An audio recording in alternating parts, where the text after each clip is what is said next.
Good evening, ladies and gentlemen. Welcome to the primetime newscast in the English language on Canal International. I'm called Morinzi at Top Stories.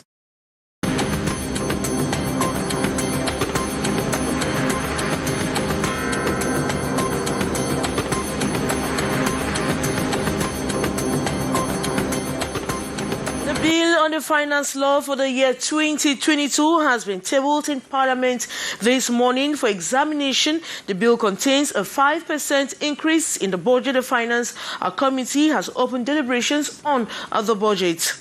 And chicken, one of the most consumed birds, is scarce and expensive in markets in Cameroon's economic city, Douala.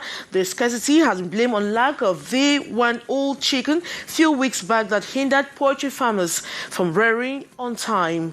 And two young men in Bafoussam are reported to have assassinated their uncle over a promise of a car by their uncle's neighbor. And the Electoral Commission of the Cameroon Football Federation Faker Food has published a list of 6 candidates validated to run for the post of president in December 11 Faker Food elections. Those are major stories. Details right ahead. Canal International.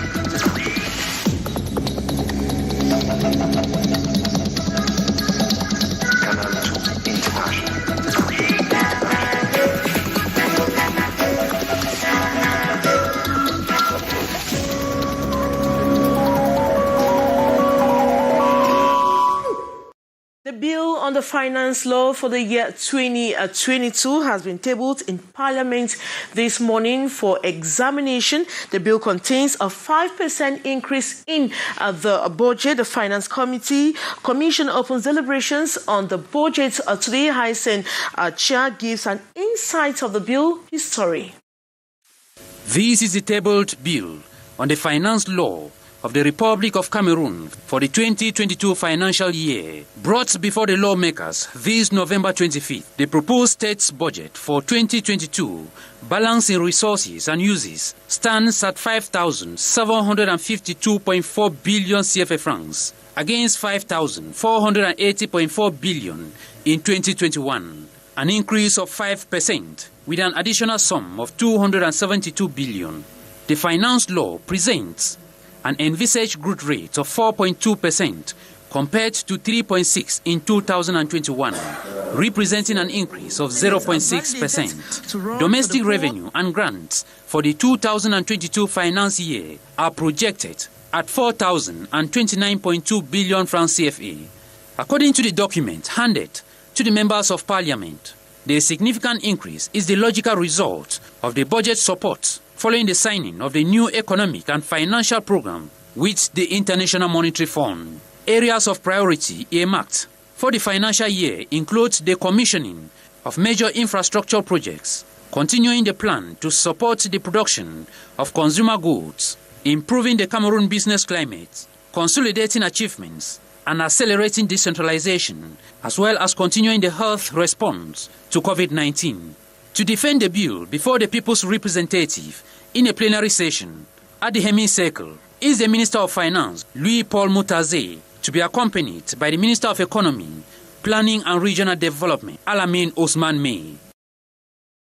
Chicken, one of the most consumed birds, is scarce and expensive in markets in Cameroon's economic city, Douala. The scarcity has been blamed on the lack of VO chicken a few weeks back that hindered poultry farmers from rearing them on time. Gladys Ambodebang was at this Douala Central Market. Sorry. Stalls and cages are virtually empty. Broilers, all layers of village chickens are all scarce and expensive. Traders are bewildered. With the scarcity of chicks in our country, so that is why in the market it is difficult to see a chicken at a cheap price. Yes, because 2 months ago chicken they were selling at 2.5. Now the chicken is at 3.5 now. You see there's a difference of 1,000.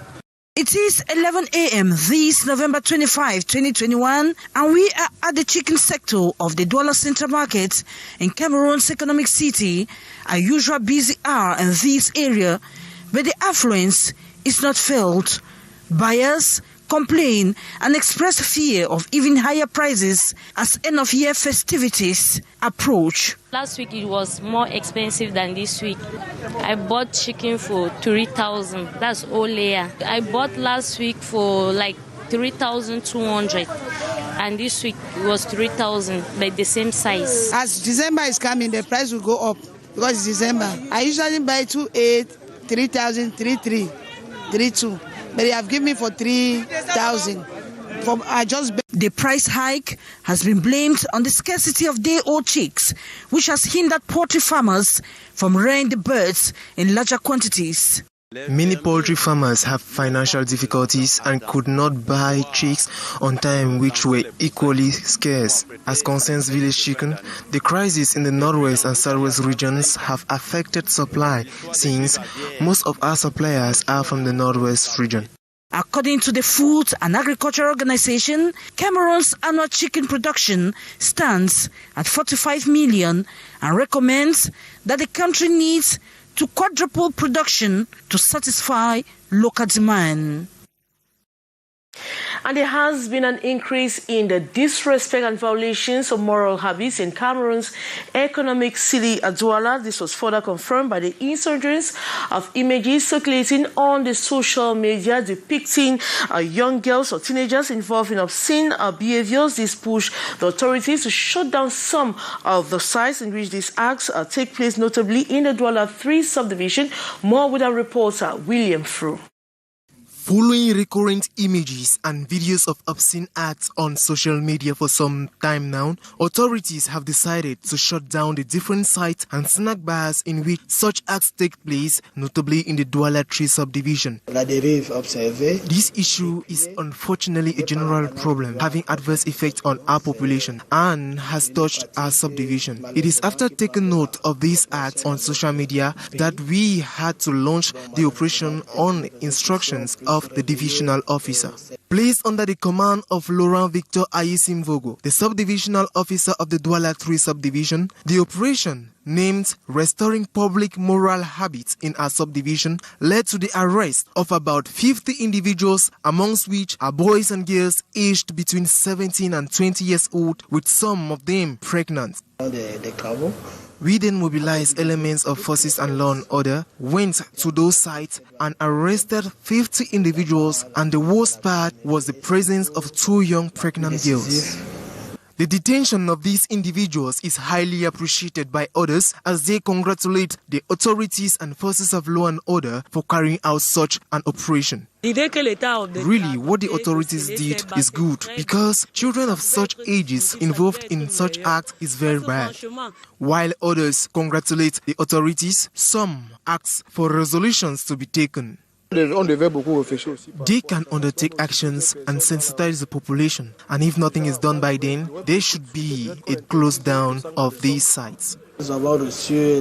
We have taken resolutions including the sensitization campaign with all actors, being it individuals or parents.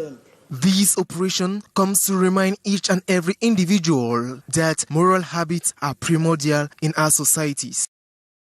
2 young men in Bafoussam in the west region of Cameroon are reported to have assassinated their uncle over a promise of a car by their uncle's neighbor. They are said to be currently being detained at the Gendarmerie Brigade. As we hear the following story with Gladys Ambo Ziba.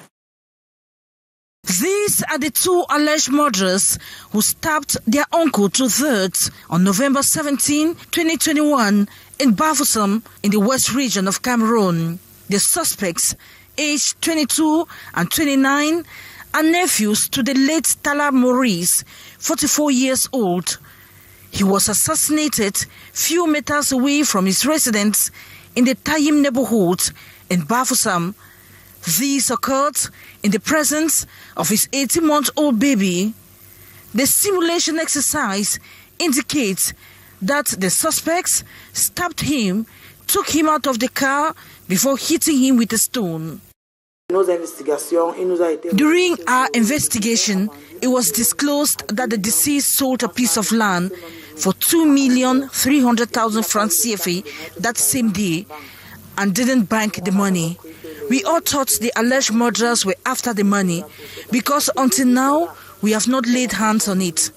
5 days later, one of them revealed that a neighbor to his uncle asked him to assassinate him in return for a car. The simulation exercise took place at the Bafoussam Gendarmerie Research Unit in the watchful eyes of the local population, ready to take life out of the suspects. The rate of insecurity in Bafoussam lately is alarming. I don't understand if it is due to end-of-year festivities. Forces of law and order are working towards fighting this phenomenon. Investigations have opened to determine the real reason behind the assassination of the 44-year-old man. And a student is currently being detained at the Bafia Gendarmerie after he was caught with dangerous weapons during a fight with his mate. This happened at Government Technical High School Bafia. The principal of the school has stepped up security measures within and around campus. As a following story with Saleh Sherifa. A dramatic scenario here in front of the Bafia Lambata Technical High School. A fight between two students under the watchful eyes of their mates. The unfortunate incident before the school occurred on 18 November. And shocking enough, one of the students armed with dangerous weapon.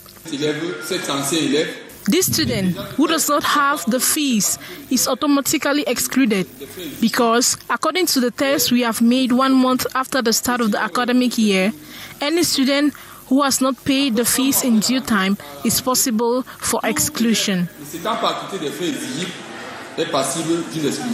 That morning, the student in question was denied access to the school as he rudely retaliated an unannounced search exercise, an attitude the nearby elements of the National Gendarmerie considered suspicious and pulled him out. Behold on him was this dagger. According to testimonies, the unfortunate young man was preparing to take his revenge on the previous case. If he had entered his former school with a dagger, I am convinced, from what I heard, he had an objective, which was to stab his comrade, but he could not enter. Since he was not allowed, he ended up in town with his dagger.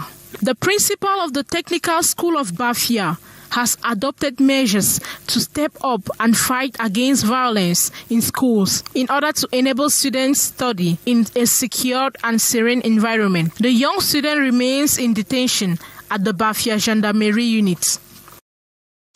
And we take you to Kribi in the south region of Cameroon, precisely at the Pangu neighborhood, where they have been going through tough times as insalubrity now makes the order of the day. The space given to the sanitary and hygiene company to contain the dirt are proved to be insufficient.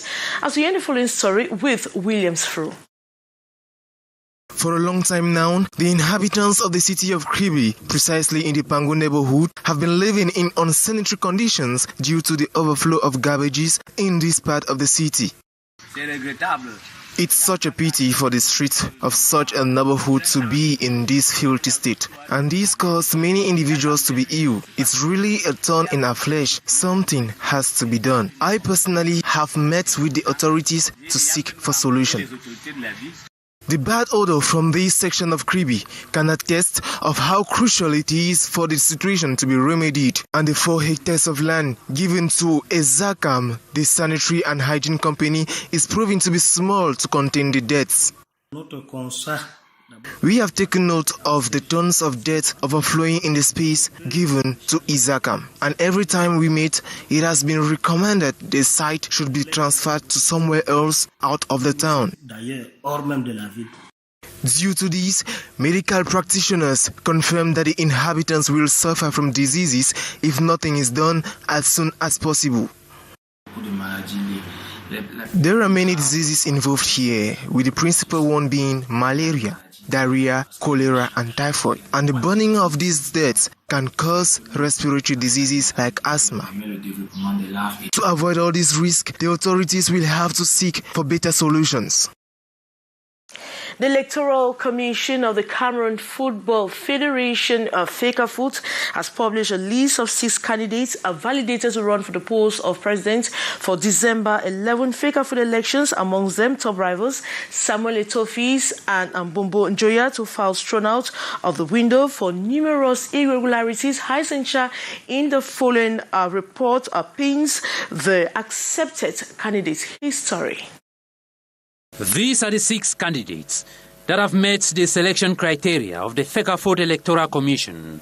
Their candidatures approved by Gilbert Schlick and his collaborators of the electoral body. 2 of them, former Indomitable Lions, all-time top goal scorer Samuel Etofis, who was the first to deposit his candidature, and Jules Denis Onana, one of the players that led Cameroon to the quarterfinals of the 1990 World Cup. Among the 6 is the current interim FECAFOOT president, Seydou Mbombo Njoya, who will be looking forward to have a legitimate mandate through elections. Candidate Jean Nyamsi Kripung, teacher and researcher, equally accepted to run for the FECAFOOT top job. Same like Zachary Wanja and media promoter Justin Tagu. 2 candidates rejected for reasons of non-conformity. The candidature of Emmanuel Mabouan Kesak, thrown out by the Ethics Commission, stating that he owes over 4 million CFA francs to FECAFOOT, and Manuel Boyomo rejected for an incomplete file. The list, published at the FECAFOOT website this November 25th, equally contains the names of delegates accepted to take part in the December 11 elections. Disqualified candidates have up to November 27 to file in their petitions, if any, that is, a maximum of 2 days after the publication of the list, as stipulated by the electoral laws. Thank you so much, Haisencha, for that report. And that brings us to the end of this edition of Newscast on Canal International. Thank you so much for watching. We have news in the French language at exactly 19:50 à Lengislengkanga. But coming up next is the brief with Leo Piaget. As of me, I'll be back same time tomorrow. Good night.